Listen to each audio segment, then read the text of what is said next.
Hello, what is up guys, I'm Kyle from KGR, and today we're going to be doing a review on the NECA Spyro. Now, I've done some Crash figure reviews in the past, and when I reference this figure, everybody wants a review of this thing. So for those of you who've been wanting it, there you go. But for those who are new, hi. I do figure reviews sometimes. You should totally subscribe. That'd be super neat. At first, I wasn't going to buy this figure. I thought it looked kind of ugly.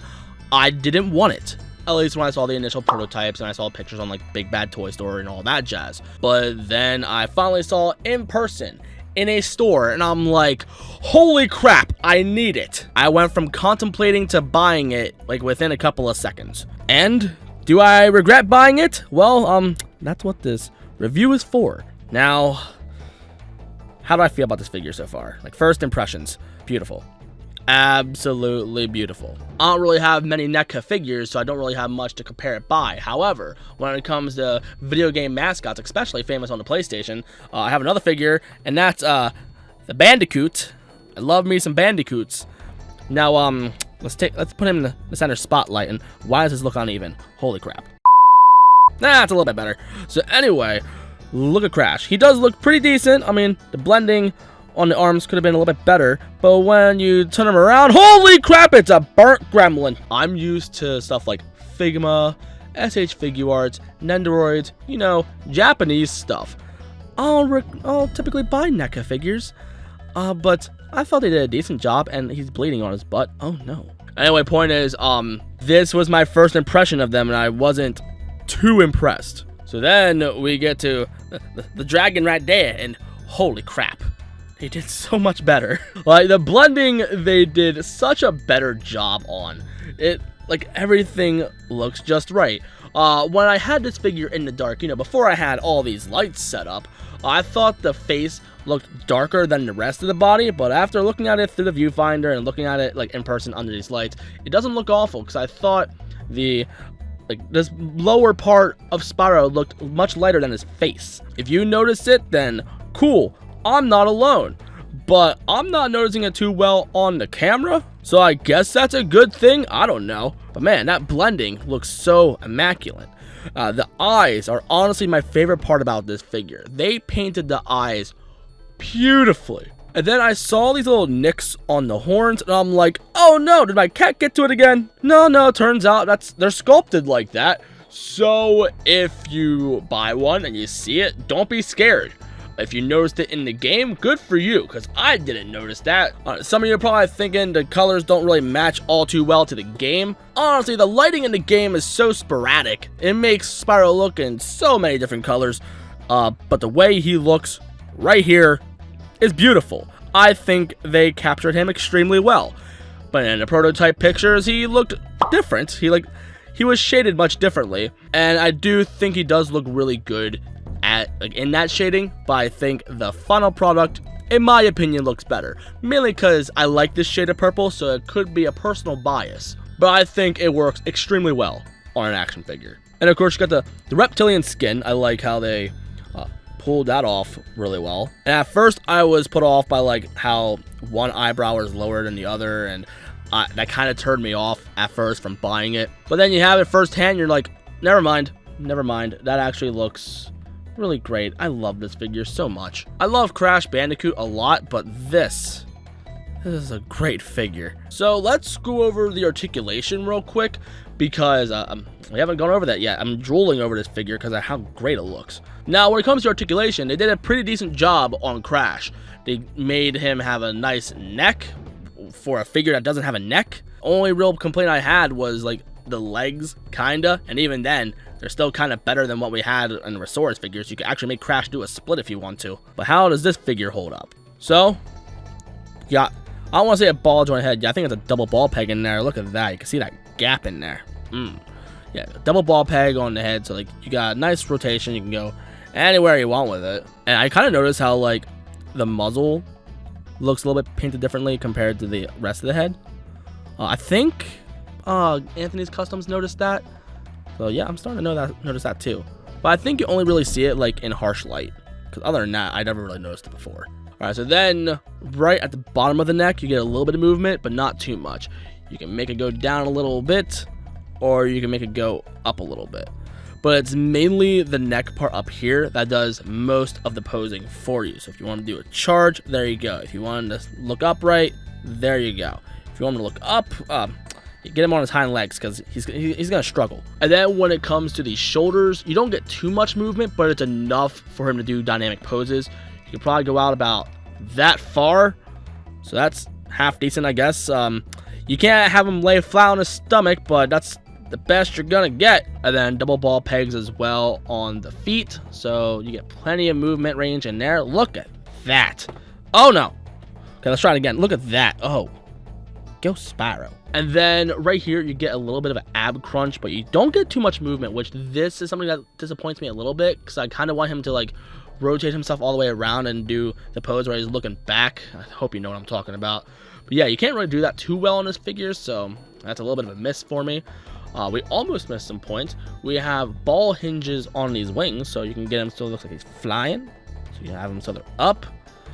You can make them so they look dumb. You could do whatever you want with these wings. And then when it comes to the back legs, like the thighs, look at them thighs. Thigh goals, get it. Get about that far. Again, it's not too crazy, but it's enough to make a nice action pose, I guess, where he look like he's serious, where he's saying how he's going after Nasty Nork. He's going after him. What about Nasty Nork? I'm going after him. Looks pretty close to me. All right, so then we got, I want to say a fully articulated tail, because like each tail has like a different point.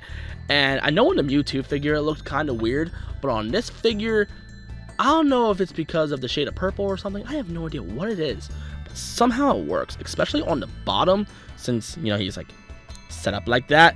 It works. At least it works for me. If it doesn't work for you, then boy, I don't know what to tell you. Oh yeah, and the tail, this does nothing, but it looks cool. So besides this ab crunch right here, I believe this is the perfect amount of articulation for a Spyro figure. I would also compare this to a retro figure, but there really isn't any. The only real figures that we got for Spyro back in the day were like stuff from like kid meal toys, like from like Hardee's, or Taco Bell had a plush. I can't remember if they had figures or not. But point is, this is the real first Spyro action figure, at least the one that I'm aware of. I'm confident this is the first Spyro figure. If you know of any more that I don't know of, let me know in the comments, because gee willikers, I would love to know. So let's go over his accessories. None. Yeah, he doesn't come with any gems. He doesn't really come with sparks. Yeah, if you want any of that, good luck, son. So is that a hit? Is that a miss? I don't know. You sound off in the comments. I know NECA figures typically come with a couple of accessories, but I know they're not SH Figuarts. They're not Figma. They're not Nendoroids. Like this. It's mostly what you get. But if there is one negative I could have, like besides like, you know, the ab thing, this thing is a real serious issue that I noticed on my figure, and I'm pretty confident it's going to be on a lot of other figures as well, because I've seen it on other reviews at least. So look at Spyro's feet, okay? So you see how he has like thumbs in the front, and you see how his back ones look? When I got mine out of the packaging, the feet were swapped. So these feet were in the back and vice versa. At first, I didn't notice, but then I took a look at my pop right here, and I'm like, wait a minute, what up with them feet? Then I look at other pictures online, and one, there's other errors out there. Even at Toy Fair, I guess they screwed up and they had to fix it quick. I'm not sure if there's any reports on it, but I've seen pictures online of Toy Fair where the feet are different. I'm like, what? Am I the only one that's gonna notice this? I don't know. So if you want, you can look up other pictures. Even the prototype has it on the proper places. So when I got this in the box, the feet were wrong. Luckily, these feet are really soft, and they're ball sockets, and they're not too tough to get on and off, especially in this nice summer heat that we're in as of this recording. Just stick it outside for a little bit, let it toast, and then pop out those feet and pop them in the right places. You'll be good to go. But the fact that you gotta do that is annoying. It's stupid. So a NECA quality control doesn't really exist apparently, because look at that. And what are those? I'm sorry, that was a bad meme. A dead meme. But if that doesn't bother you, I want to say this is the best Spyro figure, but it technically is. It's hard to get second place where you're the only one running. So, what are my overall thoughts on this figure? It's worth getting. Absolutely worth getting. However, the pricing on this, at least on eBay and Amazon, are quite stupid. It's well over $30, and that's not what the figure is worth. Not even at launch, that's not what it came out as. I know it was anywhere between like the 23 to 27 area, somewhere like that. I got this figure at a place called Second and Charles. Some of you may have heard of this place. If you haven't heard of the place, I don't want to say it's a local thing. It's not nationwide, but they have plenty of stores in quite a few states. I want to call it the nerd culture store. They have video games, like collectibles, even like music and DVDs. They sell guitars, oddly, board games, books. They primarily focus on books, but the front of the store, at least at mine, look to the left, collectibles. Look to the right, music. Go further back, you see quite the collection of games, and even got cool retro stuff as well. So I paid less than $30, like probably like 27 or 28 before tax. I can't remember. However, another place that you can get this is Big Bad Toy Store. I believe they want like $23 or $24, and then it's like $4 shipping. If you can get it there, if it's still in stock and you want this figure, go there. Because Amazon or eBay, prices all over the place. Don't do it. Don't go on there. I would say first, look for a Second and Charles. I'll leave a link in the description for their website. I'm not affiliated with them whatsoever. They're not paying me. They're not telling me to do this. This is one nerd, I guess. I hate saying the word nerd because, I don't know.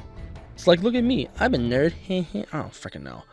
Point is, if you're into that culture, if you're into those kind of things, that store is definitely worth looking for and trying to go inside because it's absolutely amazing. I highly recommend going in there. They have locations on their website, so you can find it by your state if it's with your state and see how far away it is. It's definitely worth the drive. It's definitely worth checking out. But if you're not fortunate enough to have a Second and Charles, I would definitely try to go on Big Bad Toy Store. Typically, I don't recommend them, but honestly, it's the best place right now for the lowest price. Point is, don't pay over $30. Not even after shipping. Don't pay more than $30. But if you can't find this one, the Pop is pretty cute too. And he comes with sparks. Something that this freaking figure can't. So yeah, sure, let's say for cons, lack of accessories, articulation could be a little bit better. The articulation, if I had to grade it, I would give it at least an 8. Like, it did a fantastic job. Just a few things I wish could have been a little bit better, but other than that, this is beautiful. This is a fantastic figure. Oh yeah, and the feet situation. The feet situation was honestly bad on NECA, but luckily it's an easy fix, so I wouldn't stress about it too much. Still, you shouldn't have to do that. So yeah, buy this figure. Definitely worth it. But since the prices seem to be going up, buy it now. Buy it as soon as you can. And I don't think they're going to explore this series all that much. It's going to mainly be focusing on the Bandicoots right here, and then just have one Spyro. And in fact, Spyro was actually showcased next to Crash during, not E3, during Toy Fair. So if you were turned off at first like I was, definitely get it. It's totally worth it. They did a much better job in the final product. So that concludes my review. Now, if you're new and you like what you saw, you know what to do. In the description, there's all my stuff. Check out my Instagram because I do little photo shoots like this. It's really fun. I highly recommend it. But for those who are subscribed or for those who are consistent followers, this is your time. I'm going to be doing a little bit of a vote, whether it be in the comments, the chat for the premiere, anything like that. We are going to be either doing a review on the NECA Jetpack Crash, or a more recent figure that I've gotten, the SH Figuarts Mewtwo. So I will let you guys vote in the chat or comments or wherever you see this. Just let me know which one you would want to see first. Either way, I'm going to be reviewing these figures. It's just a matter of what you guys want. So thank you for watching. I love you guys to death, and I'll see you guys in the next one.